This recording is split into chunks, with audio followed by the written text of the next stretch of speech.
consenso. Inizia in questo istante, si riesce la Saraniti che recupera palla e la sua conclusione Vecchione con il piede, ma c'era anche De Sarro. Ora la conclusione di Calè con Vecchione che mette in calcio d'angolo. Sulla fascia può andare la conclusione, ribattuta, non ci arriva la De Sarro. Calè per Di Piazza, cerca dall'altra parte la De Sarro e chiede il time out mentre ora se ne va Benvenuto, evita un'avversaria, mette sull'altro palo dove c'era la Pomposelli, cerca davanti al portiere Lalisi di Piazza.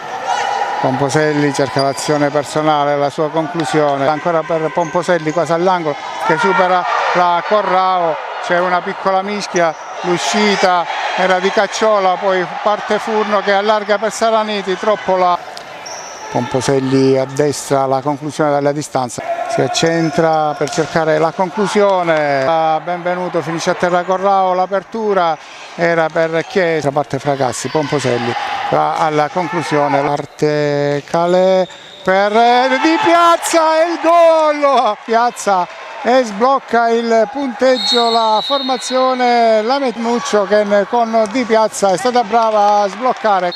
Vediamo Calè cosa decide di fare, la conclusione del gol, la doppia per la formazione lametina.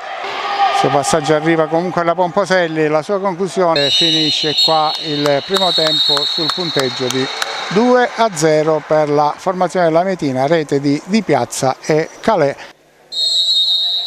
Si riprende a giocare al Palazzetto dello Sport provinciale di Vibo Valentia. Fermata la Gatto da Benvenuto che mette al centro e a mettere la palla in rete. Furno ancora Calè, si gira Calè, la conclusione controllando le parole dell'arbitro mentre c'è stato il tiro di Pomposelli. Mantiene il possesso palla, la sua conclusione al volo e la parata. Si accentra Pomposelli, va alla ricerca del tiro, la parata di Cacciola, parte Pomposelli, vediamo la conclusione, Furno, c'era Calè, riparte la formazione lametina con Di Piazza che è scambiato con Calè.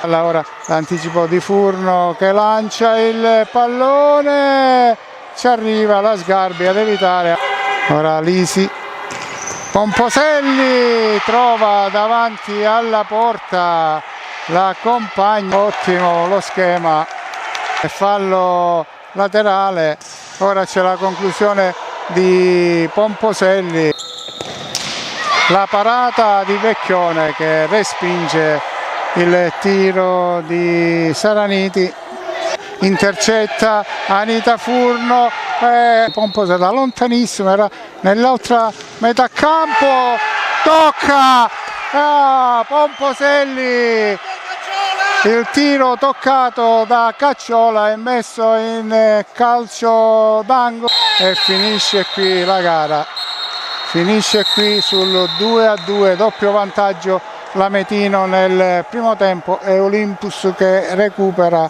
nella ripresa.